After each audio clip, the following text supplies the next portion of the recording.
Yan, maing buntag mga Bisaya, maing buntag po sa mga Tagalog, or magandang umaga sa mga Tagalog. Isa-isahin natin to. Yan, ito yung collection natin.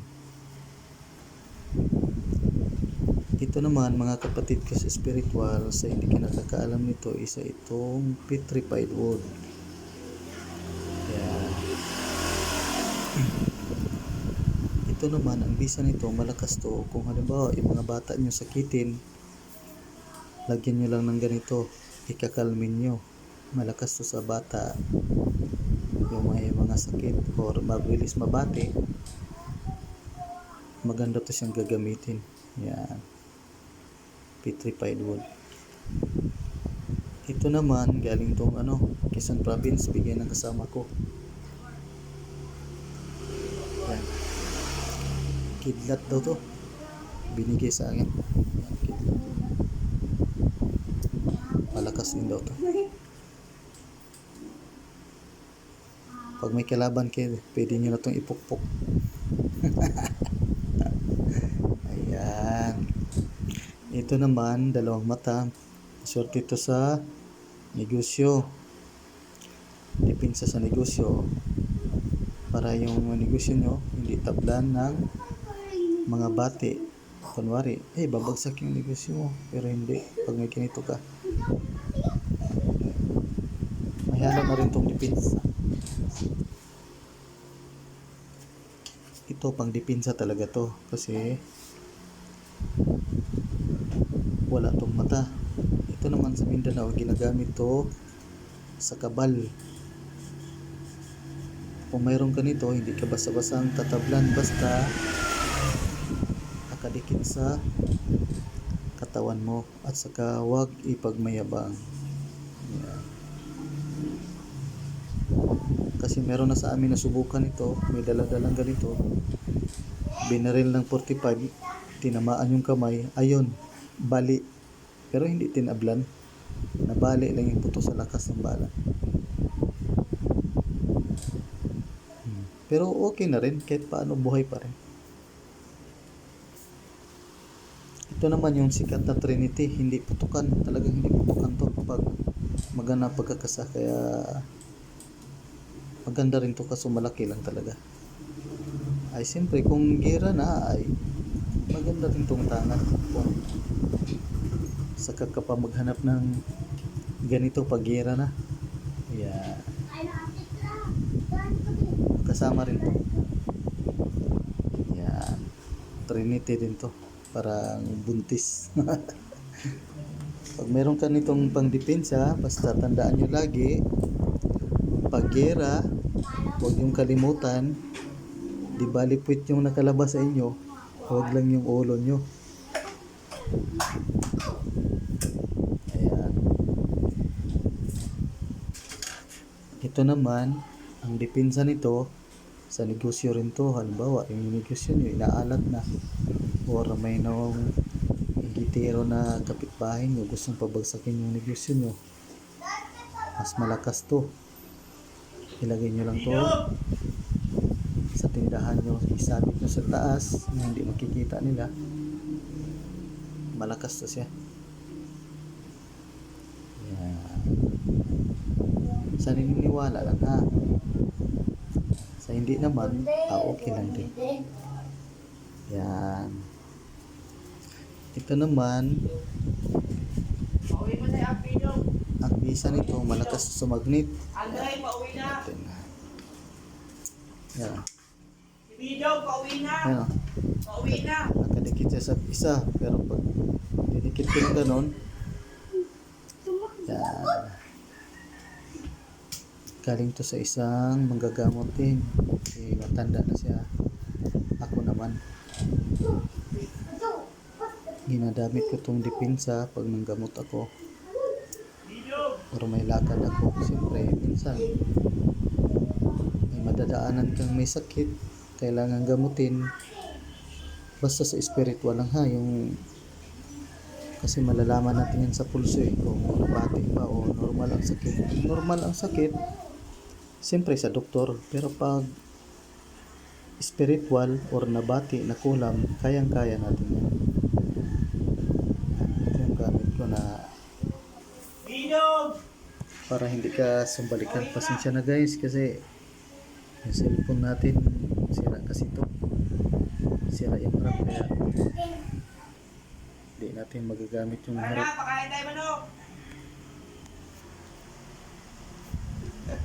Yan. Ito naman. Kung manggagamot ako, ito yung gamit ko para siyempre hindi tayo masumbalikan. Mas delikado kasi maggamot kung wala kang poder at saka wala kang ganito kasi maaari kang masumbalikan. Eh malay mo nabati yung tao tas ginamot mo wala kang ganito, namaga mo yung mukha, sigurado maga rin yung mukha mo. Kaya mas maganda rin na may ganito tayo.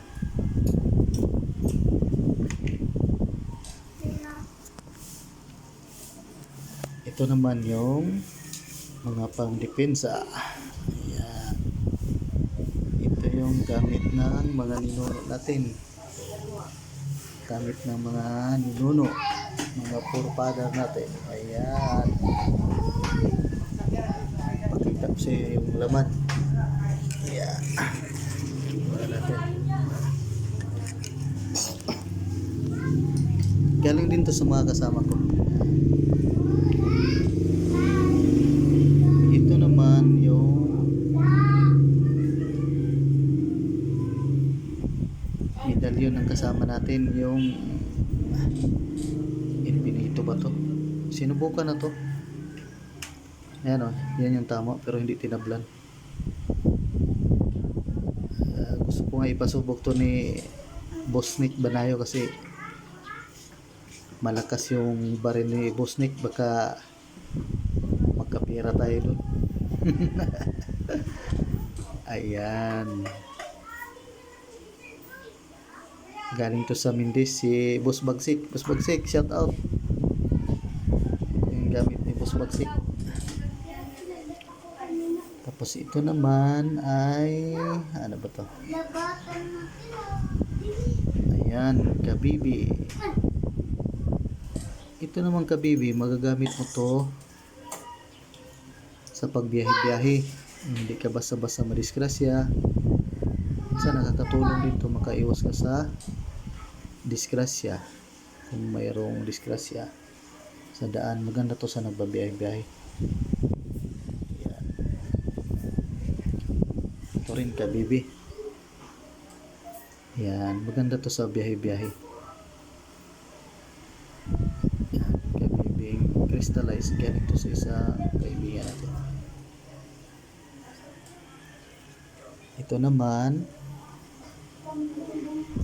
galing to sa isang kaibigan din natin na mapagkatiwalaan. Ito yung liklay natin sa probinsya. Pag mayroon ka nito, wala kang talo. Ang isa naman nito ay ano din, yung iniiwas ka sa disgrasya.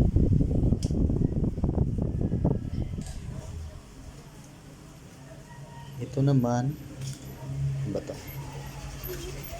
Suso na libon. Ang gamit ito sa amin ay sa Mindanao to, tagulyos. Pag may kalaban ka, hindi ka mapansin, parang may tagabulag dito. Hindi yung nawawala ka.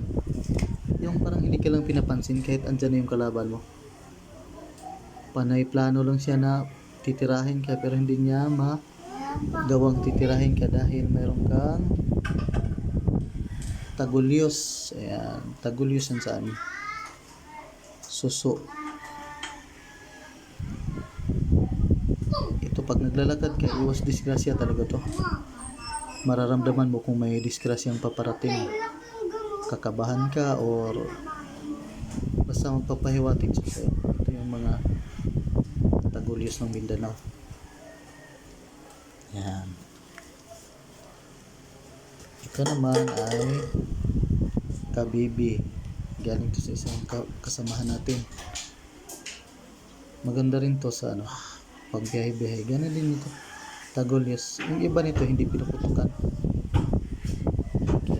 rin tong tangan.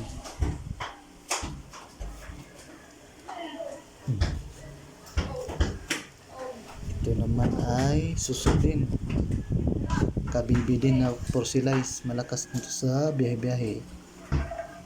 Kung critical yung puntahan mo, mas mainam may ganito ka. Huwag ka lang mag-ingay na may ganito ka. Basta nakadikit lang to sa balat. Sigurado. Sabi na nga ng matatanda, kahit may agimat ka, huwag ka lang mag-ingay. Dalhin mo lang to na parang wala lang. Parang dispray mo lang.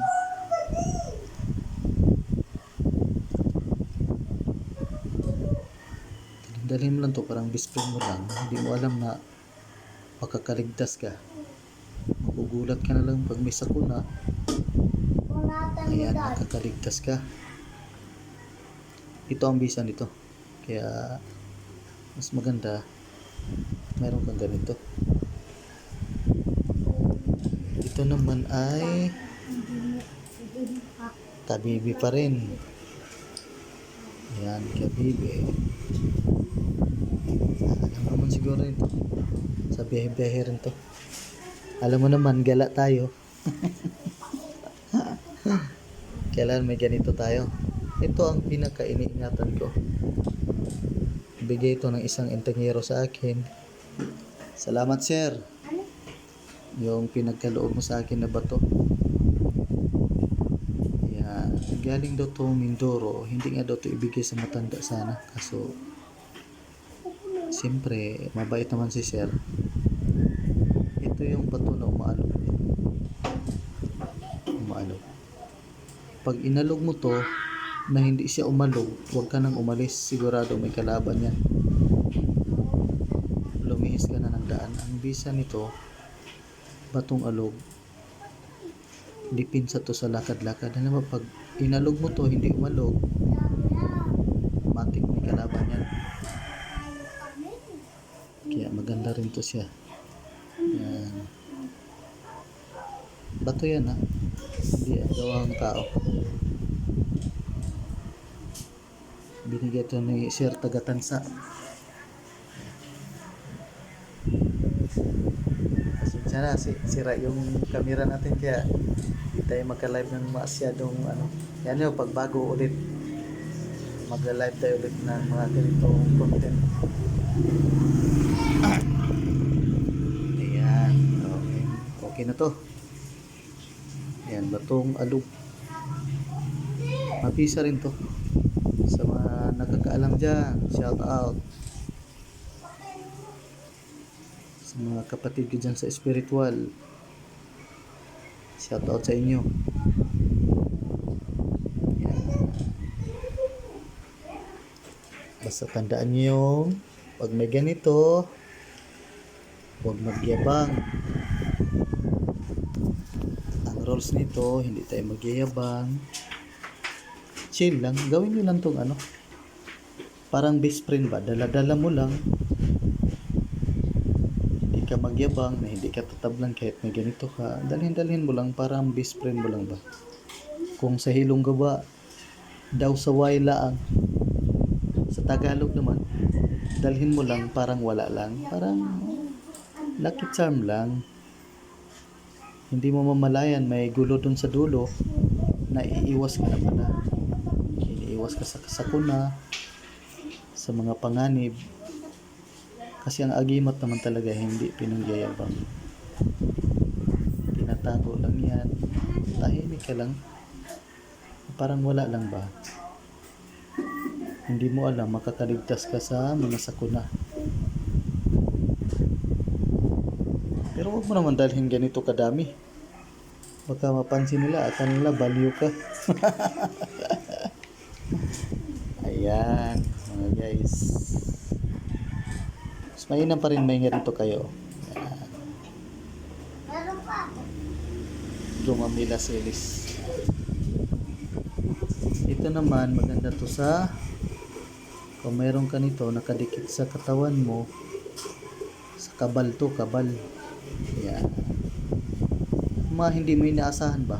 Bigla ka lang na, alam mo na bang bang, Hindi ka basta-basta tablan, basta nakadikit sa katawan to. Ayan. Tatago mo lang to, parang lucky charm lang ba? Huwag lang yung bomba sa Israel kasi pag lasog-lasog ka doon, hindi ka tablan, lasog-lasog ka naman. Ayan, guys, at least nakabahagi tayo ng karunungang yung mga kwento ni Lolo ba? Lolo, anong malay nyo? Ayan. Ito, kaya itong manggamot. Basta tandaan nyo, kung may sakit kayo na spiritual, kayang-kaya yung gamutin. Pero pag normal, magtiwala kayo sa albularyo na pag sinabihan kayo na magpa-doktor ka na, normal yung sakit mo, normal talaga yan. Pero pag hinipo ka niya na abnormal yung sakit, kayang-kaya kang gamutin yan. Ito, depensa sa negosyo, ito depensa talaga yan. At okay na, mahaba-haba na yung video natin. Kwentuhan tayo, wala tayong kakwentuhan dito eh. Sa sunod, magla-live ako ng ano. Abangan nyo lang guys. Mag-subscribe lang kayo sa munting channel natin sa M. Grace. Makakita pa kayo ng maraming mga kababalaghan. Ayan. Maganda po yung Calmin. Sinong gusto magpa-Calmin dyan, mag-PM lang kayo or mag-comment. Mag-comment lang kayo sa YouTube channel natin. At saka mag-PM lang kayo sa ano, kung gusto niyo magpa-Calmin or hanap kayo ng mga anik-anik. Ayan. Ayan. PM nyo lang ako. Or mag-ano kayo, i-search nyo lang yung Margra Gracia Teñahora. Yan, andun ako. PM lang. Na guys, kung anong gusto nyo. Yan. Basta magaling to. Huwag kayo mag-alala. Iingatan nyo lang. Ito sa calming sa mga bata. Sige. Okay, magpaalam na kay medyo mahaba-haba na yung video ko. Medyo sira kasi yung cellphone ko mga guys. Pasensya na. Vlog na lang tayo ulit pag ayos na itong cellphone ko. Wala kasing harap ko. Kaya at least nabahagyan ko kaya ng kunting kaalaman sa mga gamit. Ayan. Paalam na mga guys. Salamat.